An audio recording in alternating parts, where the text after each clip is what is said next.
Hey everybody, welcome to the channel. Today we're going to talk about how I would invest in real estate from scratch today. So investing in real estate from scratch can seem like you're running up a mountain with no path or no direction. However, you can do well with the right training and preparation. Now, I would invest in this strategy. It's called house hacking to start in real estate.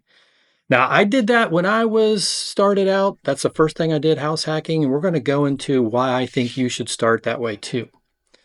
So you might be asking, hey, what is house hacking? And why are you recommending it? So why do you think it's the best? House hacking is a powerful way to start in real estate by renting out bedrooms in your home or renting out other units of a multi-unit property that you also live in. So you can make money to cover the mortgage payments and other costs by doing it this way. Now, when I started out, I bought a single family home with an investor. I had some investors, they were my parents. It was a 3 bedroom, and I did this in my early 20s. So then what I did is wasn't too far outside of college, so I got 2 roommates or friends of mine to live there and pay rent. It made my costs extremely cheap. And then the mortgage was getting paid down. The house was appreciating because the area I bought in was quickly appreciating. And it was just an overall great deal for me. Now, if you bought a duplex or a fourplex instead of the home concept, where people are renting a bedroom, you would have people live in the other units and you live in one. So on a 4 unit, let's say, complex that you bought, you would live in one and then you would rent out the other 3. This should hopefully cover your costs if you do it right and you buy right. And then that means you'll have very little coming out a month to pay for you to live there. Now, let's go into the steps to start house hacking. First of all, you're going to have to buy a property. I mean, that's how you're going to start, right? Look for properties with multiple units or a house with extra space, like a basement, garage, or apartment, or at least a house with 3, 4 bedrooms. 2, you may need to renovate it, right? If you buy one cheap, like foreclosed or bank owned, you're going to have to make it so it's livable for the renters and nice enough to get good tenants. Then third, you're going to have to find tenants. Use online platforms and advertise. Then you got to screen the renters and just tell your friends and families that, hey, you have a place open to rent. Now, there's a ton of benefits for house hacking, and this is why I like it. One is really income generation, right? The extra money from the rents can help cover all the living expenses for you. They can cover the mortgage, repairs, like all that stuff. That's what I did when I did this. You're also going to live for less, right? You'll reduce or eliminate most of your cost if you do it right. While you live in this property, you're going to gain equity. And what I mean by that is when I bought mine 6 years later, after I bought that first house hack rental property, I did sell it and we made a profit of $68,000.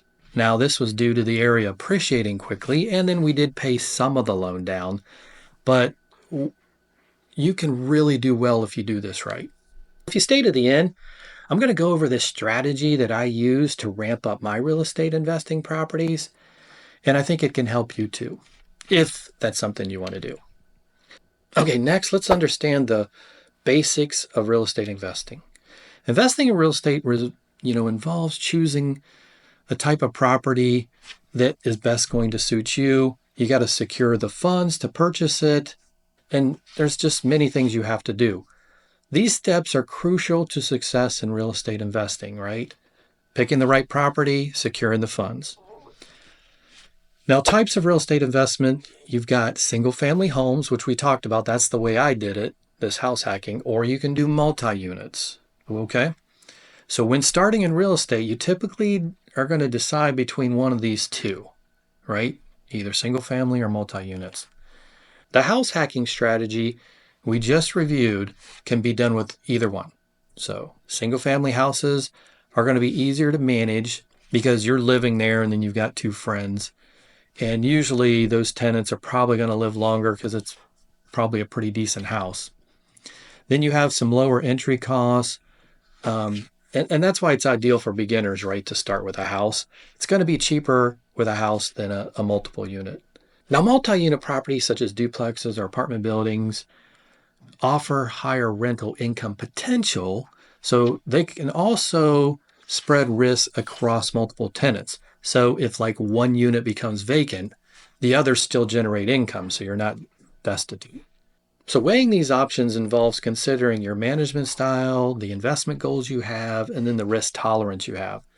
Single family homes may require less hands-on management, while multiple units can provide a more robust cash flow for you. So this is what I tell everybody that's new. If you're unsure if the rental business is for you, getting into property, I would just buy a home to rent and then rent out those rooms if you're younger. Now, if you're older and you have a wife and stuff, you don't want to do that, then I would do a multiple, like a 4 unit or a 2 unit, and just see if rental properties are for you. And then you buy that one. If it's not for you, you sell it and then just go buy your own property and live in it, and you're done doing real estate. Okay, so up next, let's discuss where to get the money to buy the property, because that's going to be a big thing. A lot of people are like, oh, I don't have no money. I can't buy property. So finding a real estate investment is going to be one of the big steps in buying property. If you have savings, this is probably going to be the easiest way to get money.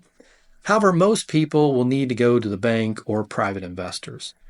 Now, traditional mortgages, are going to be the most common choice. And I did a ton of mortgages. Like I went to the bank, I would get a loan. If I needed to fix it up, I'd get a fix-up loan, fix it up, refinance, and keep doing it. So with good credit, stable income, you can really secure a bank loan or credit union loan pretty easily. Then you've got FHA loans. They're also an option for first-time buyers.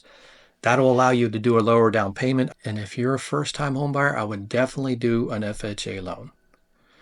Now, for those looking to invest without significant personal savings, so you don't have a lot saved up, you're going to have to consider like partnerships or private lenders, hard money lenders. You're going to have to consider going outside the traditional banking. You can also do crowdfunding platforms. I've never tried that one. That's probably the one I haven't done, but I know a modern approach, a lot of people do that. Each financing method has its pros and cons.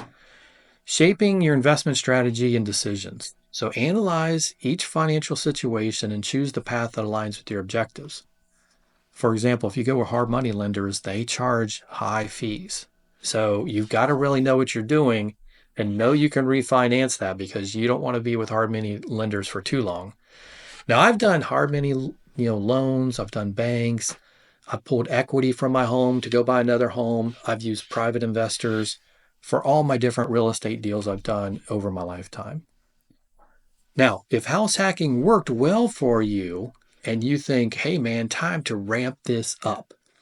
So here's the next strategy that I told you earlier I would talk about that I would do to ramp up my properties and get more. It's called the BRRRR strategy, and this stands for buy, renovate, rent, refinance, and repeat. So the BRRRR strategy involves buying distressed properties, then you're going to renovate them, then you rent them out, refinance the property to pay yourself back for all the costs, and then you just keep repeating the process. This method can help you build a reliable source of income and expand your investment portfolio. Now listen, you don't need like 20 properties to do well in life. If you can get several 4-unit buildings, like 2, and paid off over your lifetime or 15 years, you're going to be doing well. If you can get 5 to 6 homes paid off, you're going to be doing really well. Obviously, if you want to be super wealthy, then you're going to need to ramp up to 20, 40, 100 units, to really, the more money you want to make, the more units you're going to have to get. Okay, so check out the BRRRR video that we have where we kind of go more in depth on that strategy in real estate. Now, you can also try out our new course we've got coming out on buying rental properties, and we'll have it out in September. It'll be a really great course for you to go through to learn how to do it. Hope you found this video helpful. Give it a thumbs up, hit subscribe for more videos on wealth building, real estate investing, and making money, and let us know your thoughts in the comment section.